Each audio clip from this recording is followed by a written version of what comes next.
Nesse vídeo eu vou trazer para você uma análise rápida, um panorama geral a respeito de algumas ações que o pessoal vez ou outra pede para eu opinar. Vem comigo. Salve, salve investidor, como é que você está? Indo direto ao ponto, eu quero começar aqui com o Banco BMG, que é o antigo Banco de Minas Gerais. O pessoal se interessa pelo BMG por diversos motivos, mas um deles é o fato de que o Barsi comprou, e o outro é que é um banco que negocia a indicadores fundamentalistas bem baixos, um índice PVP de apenas 0,69 e um dividend yield costumeiramente elevado. Além de ter sido uma ação que subiu consideravelmente nos últimos 12 meses, aqui no Investidor 10 está apontando uma alta de 63%. Bom, o que eu gostaria de destacar aqui a respeito do BMG? O que realmente importa em um banco? O que mais importa? O nível de rentabilidade. Quanto que ele consegue extrair de lucro a partir do patrimônio líquido? E o que a gente tem visto nesse indicador aqui do BMG? Vou pegar aqui o histórico. Um histórico muito ruim. Mesmo em 2019, esse retorno foi de 9,53%. Em 2025, 12,5%. Há aqui um histórico de baixa rentabilidade, de tal modo que, olha a diferenciação, por mais que o BMG seja uma boa empresa no sentido de produzir sempre lucro líquido, basta você olhar aqui para o resultado histórico da empresa, ó, lucro, lucro, lucro e assim sucessivamente, por mais que isso aconteça, eu não vislumbro rentabilidade acima da média. A média de rentabilidade das empresas é de 12%. 12%. Ou seja, se você abrir um negócio agora, como a sua expectativa tem que estar alinhada à média, você não pode esperar ganhar mais do que 12% em cima do capital que você alocou no seu negócio. Não ao longo do tempo. Existem altos e baixos? Existem. Mas na média, a ideia é você pensar em 12%. A não ser que você tenha uma vantagem competitiva durável, ou haja uma barreira de entrada ali importante, ou você esteja no monopólio, seja qual for o fosso econômico que te beneficia, é algo que não está acessível à maioria das empresas. Por isso que eu estou me baseando na média. Muito bem. Dado esse histórico de rentabilidade baixo, e dado o fato de que, por mais que a gente não possa só tomar decisão com base no passado, mas que eu não tenho acesso a informações que só insiders possuem, eu fico só com os dados públicos. E os dados públicos até apontam para uma melhora de BMG. Mas você não concorda comigo que apenas um trimestre ou outro é insuficiente para anular todo esse passado de histórico de rentabilidade baixo? Por conta disso, apesar de ser uma empresa que sempre dá lucro e que sempre deu, como a rentabilidade é baixa, eu prefiro não investir. Porque aqui eu quero seguir o conselho do Charlie Munger, no sentido de o investidor poder esperar a título de rentabilidade ao longo do tempo, longuíssimo prazo, 10, 20 anos, justamente o nível de retorno que aquela empresa vai dar ao longo do tempo. Se você não pagar caro demais por um ativo, a ideia é você capturar longo prazo. Não adianta você olhar um ano só, dois, não, longo prazo mesmo. A ideia é você capturar justamente o retorno que essa empresa produz para os seus sócios, já que o retorno sobre o patrimônio líquido é a quantidade de lucro, de retorno em cima do capital do sócio. Não dá para esperar muito além disso. Então, seu retorno de longo prazo será um pouco a mais ou um pouco a menos em relação ao ROI de longo prazo. Por isso a importância desse indicador, mas de longo prazo. Por isso, não estou recomendando venda, nem compra, nem nada. Eu estou falando o motivo de eu não investir em BMG. O principal é esse, se tratar de uma empresa de baixa rentabilidade. Seguindo aqui, Banrisul, outro banco também muito barato, é um banco que melhorou bastante o resultado no ano passado, de baixos múltiplos, alto dividend yield. E o histórico de resultados também, um histórico apenas de lucro. Empresa que só dá lucro, ainda mais no Brasil, é empresa boa. Ou você acha que é fácil você, em todos os anos, produzir lucro líquido aqui no Brasil? Não é nada fácil. Mas como eu disse, se eu estou investindo na Bolsa de Valores, eu quero buscar as melhores empresas. Teoricamente, é na Bolsa de Valores que eu vou conseguir encontrar as melhores empresas do país, teoricamente. Sendo assim, por que eu não vou alocar o meu dinheiro que é escasso naquelas que eu considero realmente as melhores, segundo determinados parâmetros? E aqui no caso é a mesma ideia. Vamos pegar aqui o histórico de rentabilidade do Banrisul. É melhor que o BMG, então se fosse para eu optar BMG ou Banrisul, Banrisul, mas ainda assim na média, fica abaixo de 12%, de tal modo que eu prefiro também não investir. Mas aqui é mais válido o investimento, aqui dá para considerar. Mas ainda assim, dado o fato de que o nosso capital é escasso, eu prefiro tentar alocar esse capital onde eu entendo que há maior potencial de retorno. Por isso, o Banrisul também não está na minha lista de preferência. Claro que, como é um banco que traz uma rentabilidade ok, com um alto nível de dividend yield, a depender do preço, como oportunidade poderia justificar. e eu já falei sobre isso em um vídeo específico de Banrisul que eu trouxe para os membros. Seguindo, Banco ABC, que aí a gente está falando aqui de um banco que já tem uma rentabilidade mais interessante. Olha só, na média, se você tirar esse extremo aqui de 2021 e 2022, que a gente está falando de pandemia, você consegue jogar essa rentabilidade histórica aqui para cima, acima de 13, 14%. Então aqui a gente encontra um banco que tem uma rentabilidade acima da média dos negócios. E sempre deu lucro? Quando eu pego o histórico do ABC, também sempre deu lucro. E um lucro em trajetória de alta, o que é importante também, porque não é só dar lucro, mas também ter uma tendência de alta desse lucro. E particularmente em relação a BMG e Banrisul, você vê uma certa volatilidade e uma tendência baixa de alta. Enfim, aqui você tem uma empresa superior a essas outras duas. Contudo, eu preciso destacar o seguinte: existe aqui um risco em relação ao controle acionário. Quem é o controlador do Banco ABC? O controlador do Banco ABC é o ABC Bank, que é controlado por quem? É controlado por dois países de cunho autoritário. E esses países são Líbia e Kuwait. E por que isso poderia preocupar? Porque eventualmente você poderia ter uma tomada de decisão governamental, então na prática é um banco que detém aqui o controle estatal, né, o Estado dessas duas nações controlam o Banco ABC na prática, ainda que de forma indireta. Você poderia ter decisões que são em desacordo com os minoritários. Mas, em compensação, você tem uma proteção legal que eu sempre falo, que é o tag along e um free float também, ok. Portanto, esse risco, que não é desprezível, ele é compensado por determinados mecanismos de segurança, de tal modo que o Banco ABC pode ficar assim numa lista de boas empresas investíveis, mas existe esse risco. E o risco, como é que a gente se protege? Ou não investindo, ou investindo com gestão de risco. Seguindo, BR Partners, outro banco pequeno, aqui banco de investimento, ou seja, um banco mais focado em conceder crédito de longo prazo para as empresas. Mas o grande forte aqui são fusões e aquisições, assessorar fusões e aquisições. Bom, sobre BR Partners, é uma ação do meu portfólio de investimentos, mas eu reconheço que vem decepcionando em termos de crescimento. Quando você olha para o último resultado trimestral, você nota um crescimento baixo e o lucro caindo já há pelo menos 2 anos, coincidindo com a tendência de alta da taxa de juros brasileira, que agora começou a cair um pouco. Vale ressaltar que a queda no lucro líquido da empresa decorre do investimento em pessoal, em retenção de talentos, o que é importantíssimo em bancos de investimento. Por outro lado, esse caráter ultracíclico na economia brasileira, que é extremamente volátil, faz com que a empresa tenha dificuldade de prosperar, o BR Partners. Então é a mesma coisa, uma empresa bastante lucrativa e muito rentável, tá? O ROI da empresa hoje está em 19%, mas fica entre 17% a 21%, 22%. Então aqui você tem uma empresa de altíssima rentabilidade, boa pagadora de dividendos, mas que reduziu recentemente para focar na retenção de talento. Então existe aqui um case que é muito de longo prazo, tá? Apesar da alta rentabilidade, muito de longo prazo, uma vez que para a empresa fazer mais negócios, aumentar mais a sua receita, ela precisa de um ambiente de taxa de juros menor, o que ainda a gente não está vivenciando. Portanto, é uma empresa bastante investível, mas que eu teria uma alocação inferior justamente por conta desse aspecto temporal, em que, para a empresa de fato entregar bons retornos, ela vai precisar de um juro mais baixo na economia por um tempo superior. Então existe essa fragilidade. Mas é preciso reconhecer que esse caráter cíclico em relação à taxa de juros atinge até mesmo a B3, que é um monopólio praticamente aqui no país, em que a B3, quando o juro está mais baixo, a renda variável bomba no país, e isso promove mais receitas para a B3. Algo que não acontece necessariamente em cenários de juros altos, só que em cenários de juros altos a empresa ainda consegue ganhar com renda fixa. Então a B3 é mais robusta, mais resiliente que um BR Partners, por exemplo. Então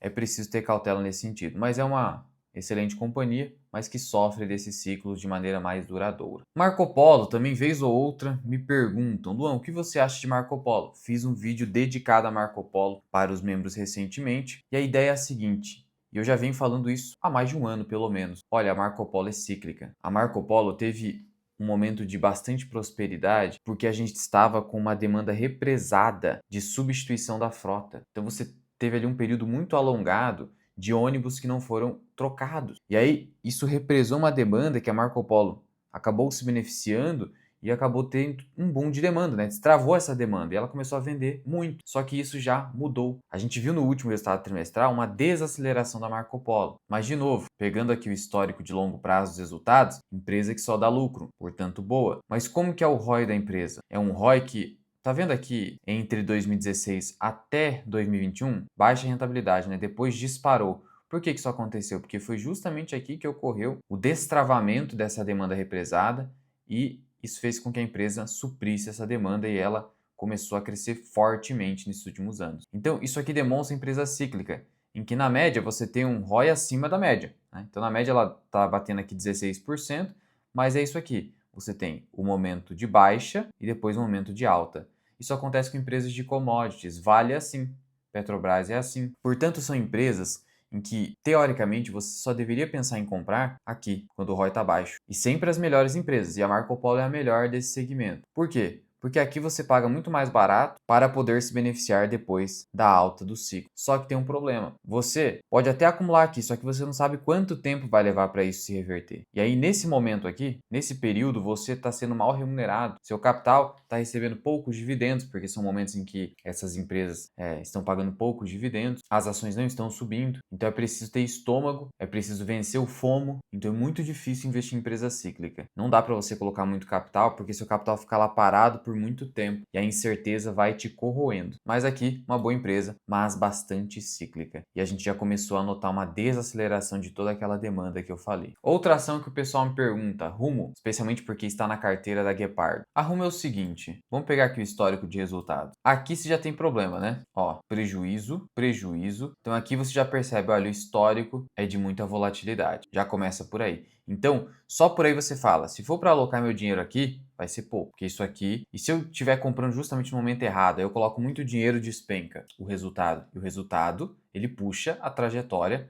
da cotação. No longo prazo é assim, né? Cotação segue o lucro, cotação segue o prejuízo também. Então é importante levar isso em consideração. E aí, vamos olhar aqui para a rentabilidade da empresa. Eu vou olhar para o ROI, que é uma empresa mais endividada, de capital intensivo, ROIC 7,5. Vou olhar aqui para o ROI, muito baixo. Então assim, uma empresa que entrega um ROIC na média de 7,5, atualmente a 10,5, não me atrai muito. Considerando que uma empresa alavancada tem esse histórico de resultado mais inconstante, eu gostaria de um ROIC pelo menos de 12% para eu começar a me interessar, de tal modo que eu prefiro arroz com feijão. E a verdade é que a gente deveria só se interessar por empresas mais difíceis depois que a gente já montou uma carteira extremamente conservadora. Aí, para fins de diversificação além dessas empresas conservadoras, só a partir dos dividendos, especialmente o de excesso de capital, a gente começar, se quiser, a diversificar empresas um pouco mais arriscadas, em que, teoricamente, se eu acertar, eu poderia ter retornos bem maiores. A gente não deveria pensar nisso antes de ter uma carteira extremamente robusta. CSN Mineração, o pessoal também me pergunta, o que acontece? Eu sempre deixei claro que a CSN Mineração é uma boa empresa, mas não é tão boa quanto a Vale. A Vale tem algumas vantagens. Por exemplo, a mina de Carajás, que produz o melhor minério de ferro do mundo. Isso é da Vale. A diversificação de negócios da Vale, em cobre e níquel, não fica altamente dependente só do minério de ferro. Isso é da Vale. A CS Mineração não tem isso, que ela tem um caixa enorme. E isso sempre foi muito bacana, né? Ajuda a pagar altos dividendos. Então, olha só, hoje ela tem uma dívida líquida, que é baixa. Mas assim, em termos de qualidade de empresa, ela não é melhor do que a Vale. Eu sempre deixei isso claro e sempre achei a CS Mineração, cara, tanto assim que quem ficou apostando em cotaçãozinha, esse tipo de coisa, viu a Vale subir de 50 para 80 e a CS Mineração fica andando de lado. Por quê? Eu vinha falando. Ação cara, gente. Não tem como. Você quer milagre? Mas é uma boa empresa. Tá? Uma boa empresa, mas ó, lucro andando de lado, a receita também, sem o benefício da diversificação de negócio. Então ela acaba sendo bem mais cíclica do que a própria Vale, por só depender do minério de ferro. Então, se for para optar, é a Vale, sem sombra de dúvida. Mas a CSN Mineração também é uma boa empresa. Vulcabras é importante. Esqueça esse dividend yield alto. Entenda o seguinte, a empresa está no momento de desalavancagem financeira, somado ao fato de que agora temos a tributação dos dividendos e o controlador, que é basicamente a família Grendene, ele reduziu o payout da empresa para 1%. Isso piorou a situação do acionista minoritário, piorou bastante. Outro detalhe, existe um histórico meio complicado aqui na empresa, né? Você tem um histórico aqui em que ela passou por muita dificuldade, e aí ela passou por um turnaround de muito sucesso, tá? E hoje é uma outra empresa focada apenas em artigos esportivos, altamente rentável. Quando você olha para o nível de rentabilidade hoje da empresa, é bastante elevado, o ROI muito elevado mesmo. Tem uma outra empresa de alta qualidade, contudo com esse dividendo agora muito baixo, o risco ficou maior, de tal modo que eu teria cautela hoje com o Vulcabras por conta disso. Mas sim, é uma empresa investível, por outro lado, hoje com dividendos par. CSU Digital, me perguntam também. Primeiro, boa empresa, claramente. Veja só lucro, Mas olha que lucro oscilante, declínio, alta, declínio, alta. E nos últimos 10 anos aqui, a gente nota um crescimento de receita muito baixo. Então, a receita vem crescendo muito pouquinho, 5 anos então nem se fala. De tal modo que é uma empresa de crescimento mais baixo. Apesar, veja que o fato de uma empresa ser uma small cap, ou seja, uma empresa menor, isso não é por si só um indicativo de que vai crescer mais. É uma empresa que não vale nem R$ 1 bilhão, 591 milhões. Ele tem uma liquidez muito baixa de negociação, isso aqui é um risco importantíssimo. Apenas 1,5 milhão de negociação. Crescimento baixo, mas alta rentabilidade, tá? Altíssima rentabilidade no histórico. Então sim, uma empresa de qualidade, mas que cresce pouco. De tal modo que você pode esperar payouts elevados. Como é o caso aqui, né? A gente está vendo payouts bem altos. E a tendência é isso continuar, porque se a empresa não consegue crescer, ela precisa distribuir grande parte do seu lucro para o sócio. E aí o sócio vai lá e decide o que fazer com esse capital excedente. Então, é uma boa empresa, mas o risco de liquidez me faria ter uma alocação limitada. Eu não tenho carteira porque eu não estou interessado em empresas menores no momento. Tá difícil a questão com small caps com esse nível de juro. Mas sim, é uma empresa bem interessante, é barata, paga altos dividendos, é rentável, mas tem uma liquidez muito baixa e não cresce tanto. Tudo isso tem que ser colocado na balança dentro do seu portfólio de investimento. Axie Energia, fiz um vídeo recente para os membros falando. Qual que é o detalhe aqui de Axie Energia nesses preços? O valor de mercado hoje da Axie é de 173 bilhões de reais, quase 174. Eu espero para esse ano um lucro de 12 bilhões de reais. Então, preço,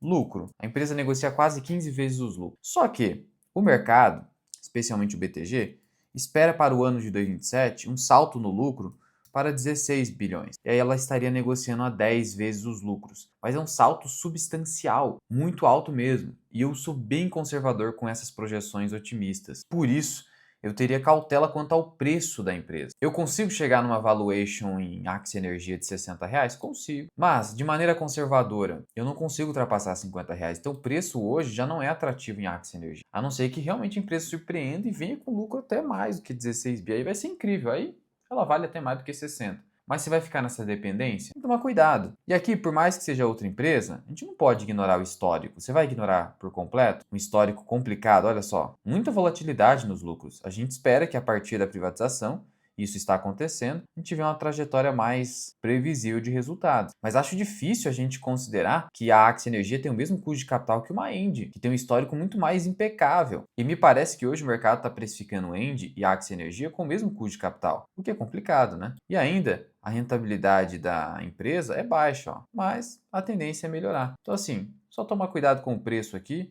tem um histórico complicado por ter sido a Eletrobras, mas é a maior empresa do setor elétrico do país, então isso é relevante. Unifique é uma ação do meu portfólio. Luan, onde que eu acompanho seu portfólio? Na área de membros. Na área de membros você tem acesso tanto ao link do Investidor 10 da minha carteira de investimento, você tem acesso a vídeos da minha carteira de investimentos, explicando todo o racional do que eu estou fazendo. Você tem acesso também a vídeos exclusivos para os membros, onde eu trago análises individualizadas de determinados ativos e atendo a determinados pedidos dos membros do canal. E você tem acesso à planilha de valor intrínseco, onde eu trago o valor intrínseco dessas ações. Não de todas as ações da bolsa, mas daquelas que eu mais gosto e daquelas que estão na minha carteira de investimento. Então teste, só clicar aqui embaixo no botão de seja membro, que agora você tem aí um período que o YouTube dá de graça e também você vai ali, assinou, não gostou, você cancela e segue a vida, não tem problema. Se não fosse o momento também, não tem problema, só de você estar aqui assistindo o vídeo já me ajuda bastante. Ah, Luan, mas eu quero ir além. Eu não quero só esses vídeos exclusivos e a planilha, eu quero um curso. Aí tem a comunidade Formação Mira Invest. O link está aqui embaixo. Além de relatórios de análise, em que eu, CNPI, escrevo relatórios analisando os prós e contras de determinadas companhias e trago seu valor intrínseco provável. Agora voltando aqui, a respeito de Unifique. Eis aqui um dos casos